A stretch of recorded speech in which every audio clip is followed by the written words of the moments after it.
బాల్యం నుండి దేశభక్తిని నరనరాన జీర్ణించుకొని బ్రిటిష్ వారిపై సాయుధ పోరాటం చేసిన అల్లూరి సీతారామరాజు చిరస్మరణీయులని గ్రంథాలయ విశ్రాంత అధికారి చింతపల్లి సుబ్బారావు పేర్కొన్నారు. రమణియాపేట ఏపీఐఐసి కాలనీలో అడబాల ట్రస్ట్ ఆధ్వర్యంలో అల్లూరి వర్ధంతి ఘనంగా జరిగింది. ఈ సందర్భంగా చింతపల్లి సుబ్బారావు మాట్లాడుతూ విశాఖ జిల్లాలో అల్లూరి సీతారామరాజు జన్మించారని, గిరిజనుల రక్షణకు నడుం కట్టిన మహనీయుడు అన్నారు. ఈ కార్యక్రమంలో అడబాల రత్నప్రసాద్, రాజా, సత్యనారాయణ చౌదరి తదితరులు పాల్గొన్నారు. మన ప్రాంతవాసి అయ్యుండి కూడా ఆయన స్వాతంత్రం కోసం వీరోచితంగా పోరాడి మన్యులో ఉన్న అందరిని కూడా సమీకరించి గొప్ప పోరాటం చేసి బ్రిటిష్ వారిని కూడా గడగలాడించడం జరిగింది.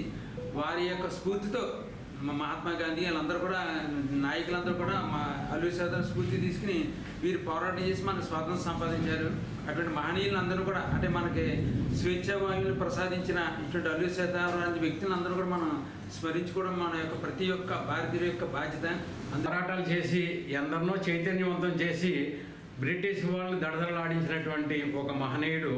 అలాంటి వాళ్ళు ఎంతో త్యాగాల ఫలితంగా సాధించుకున్నటువంటి ఈ స్వాతంత్రం ఈవేళ స్వేచ్ఛగా మనం జీవిస్తున్నాం అంటే అలాంటి వ్యక్తులు స్వేచ్ఛ గురించి ఆ రోజు చేసినటువంటి బలిదానాలు, ఆ బలిదానాలు నన్ను కాల్చండి అని గుండెకి ఎదురెట్టినటువంటి మహనీయుడు.